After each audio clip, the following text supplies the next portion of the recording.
Now, the prophecy is that we are going to have another coup in Southern Africa. Okay. All right. That is the prophecy. We are going to have another coup in Southern Africa. Okay. The coup that was conducted, executed in Zimbabwe in 2017 was the first coup in Southern Africa since the independence era. Hey. We are going to have another coup in Southern Africa, and that means I am not talking about a coup in Zimbabwe. You understand? I have to be clear. This is not a coup d'etat to be done in Zimbabwe. No. And this is the issue now. The issue is democracy has failed in Africa. The dimension of the democracy we have in Africa, some political students are actually writing theses and papers and academic papers right now to try and ventilate what went wrong with the Western handed down democracy of Africa. What they have discovered and what every academic in political science has discovered is that democracy was strong until African political extremists discovered that it is a very abusable tool to become a dictator disguised as a Democrat. Democracy has become a very useful tool for the dictators. And if you are not very analytical and observant, I will give you an illustration. I have to pass through this. I don't have to talk about this for a long time. I'll give you an example of how manipulable democracy is. Democracy is the rule by the people. Leadership must be chosen by the people. It is called representative and participatory democracy. But the issue is, democracy did not have safeguards. For example, if it is about who gets the most votes, what happens if somebody uses certain tools to force people to give him the most votes? Okay. This democracy did not foresee that problem. It ended by saying, if you get the most votes, you are democratically elected. It did not provide for the methods by which people obtain popular vote. So African dictators are simply frog marching their citizens to the polling stations. Vote for me or you disappear this week. After people vote, they publish the election results. I have won! The winner! And people can't do anything about it. Yes. The argument is, didn't you say, I need to receive popular vote to govern my people? Yes, we said that, but no, there's no but. Did I not win by a landslide? Yes, you won, but no, there's no but. I have won. Go and sit down, my friend. I'll be your president for the next 5 years. This is one of the weaknesses of democracy. It did not have safeguards on the methodology by which popular votes are obtained in an election. The second problem with democracy is the psyche of the voter. The quality of the voter. What if the voter is an idiot? Right. Democracy did not provide for that. Yes. What happens, Pastor Shuma, if the voter is an idiot who doesn't know the right person to govern him? Yes. Yeah. The principle of the free willed kind of democracy is flawed because it is dished out with the presumption that all people are competent to choose the right leader for themselves, which for 50 years now, Africa is a good sample field to prove that the theory is wrong. We have so many people who have no capacity to vote. And this is also looked down upon as an abrogation of the doctrine of equality. All men are equal. But it's not true now. Yeah. When an important issue comes to play, like voting for the person who is going to implement or formulate policies that are going to shape the destiny of our children, we need the right person. We need the competent person to govern us. We need a person with the right, not only intellectual capacity, but emotional characteristics. Is he human enough to govern the people? Yes. Is he empathetic to the problems of the people? Does he have a heart? We need to think about that. Yes. The question is, the people who are choosing their president do not know what are the parameters along which a president is chosen. A minister is chosen.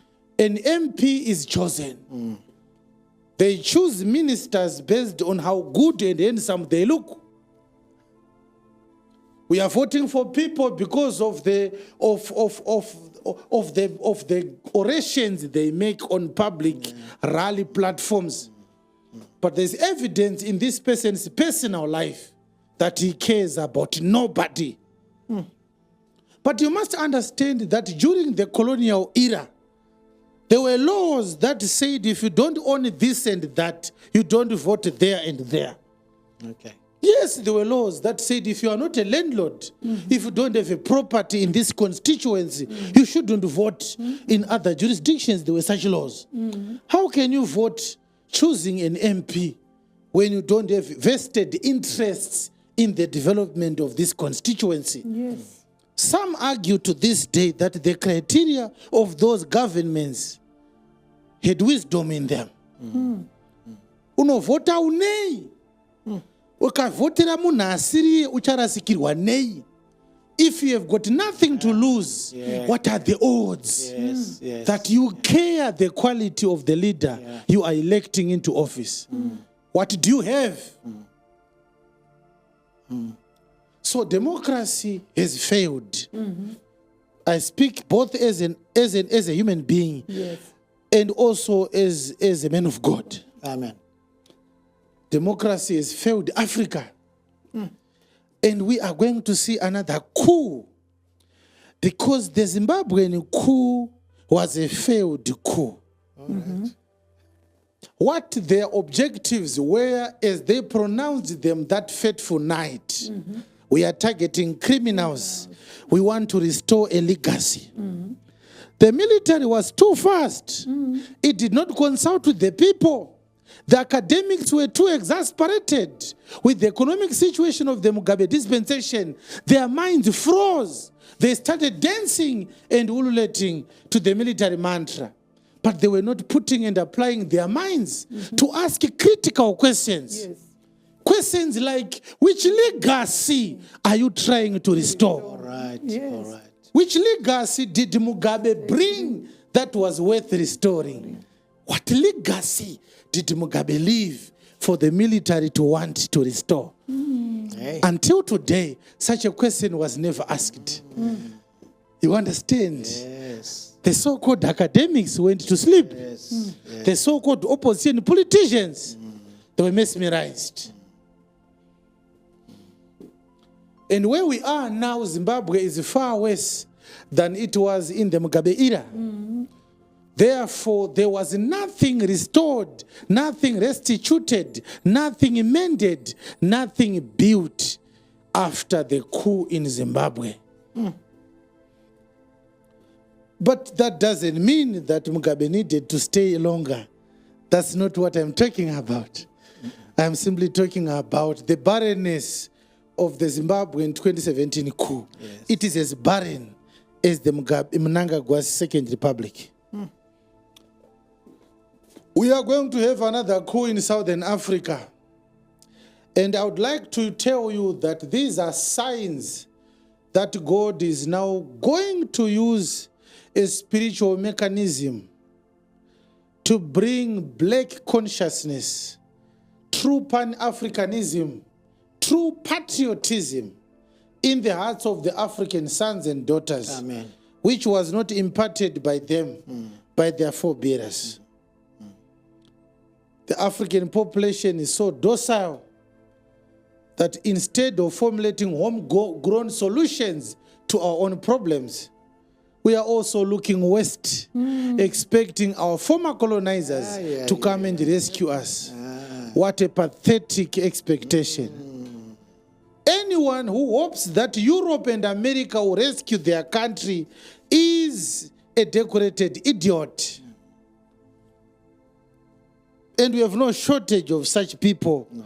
And the unfortunate thing is they also are voting in our elections, such people who hope that America will bring solutions to our problems. That will never happen. America, which was helping the apartheid government in South Africa to stay in power, and refusing to help the nationalist leaders there to remove the apartheid government, because it was the last Southern African country to gain independence, who was supporting the Boer regime in South Africa. It's United States of America. But someone today thinks that the United States of America cares about Africa.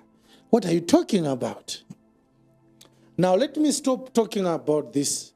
I just wanted you to know that since democracy has failed, Africa needs to come up with a different form of leadership ideology. Okay. That is more superior to the handed down democratic ideology borrowed from the West. We are going to have another Ibrahim Traore situation. It may not measure up to what Ibrahim Traore is doing, but it's a step in the right direction. Okay. Freedom from our own black brothers and sisters. This is what Africa needs. African states need liberation. Yes. Not from the white colonial government, but from a black bourgeois government. That's what Africa needs. Yes. And so we have to brace for that. It's unfortunate that when people take power from those who are drunken with it, they will have to use force. And when force is used, lives will be lost and blood will be spilled.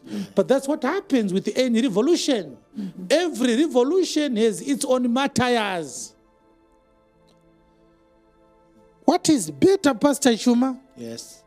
For 20 people belonging to the opposition to die while trying to redeem themselves from the oppressive government than for them to be gunned down while seated at a political rally. Which one is a better option? No. Chirinani chi kufa mchimhanya makabata matemo muchiti takwenda kunozvinunura pane kufa makagara parali sehuku dziri muchirugu. This is why we are going to have another coup in Africa. Those who really want to build Africa, the first thing you want to do if you become a president in Africa, you have to review the whole political ideology of democracy. Yes. The philosophy of democracy has brought so many wounds to the African people. It doesn't have anything good that it has done. A very, very subservient ideology. A very, very manipulable philosophy. Yes. Yes. Anyone can manipulate democracy. People are forced into lorries. People are forced to attend rallies. When the rally starts, the one with the microphone is the dictator. The people who have been marched into the buses, they are not allowed to speak. The national newspaper and the national television station, they are working also for the dictator. At 8 o'clock news, the presenter of the news says, the stadium was filled to the brim. It is clear the president is as popular now as he was 45 years ago. People can't let him rest. He wanted to retire. It's the people who demanded him to retain the presidency. They say, where will we get another better president like you? The president is old. The people don't want him to rest. The people who are being quoted, they are not being given the microphone to speak. Yes. The international world, they see a stadium full of people. They don't know that 99% of the people in that stadium, they attended the rally out of fear, not out of love. Some of them have vending markets that they are being manipulated using. We will take it back from you if you don't attend the rally. Some were given jobs. You must attend every rally. The people are filling stadiums, but they are not doing it willingly. Oh, yes. Nobody can prove it. That the people who attended the rally were frog-marched to the rally. They were arm-twisted to the rally. They were coaxed to the rally. At breakfast news, the president will say, I welcome the invitation by my people to lead them once again. I am a humble servant of the people. Last night, his soldiers were beating up people in the locations.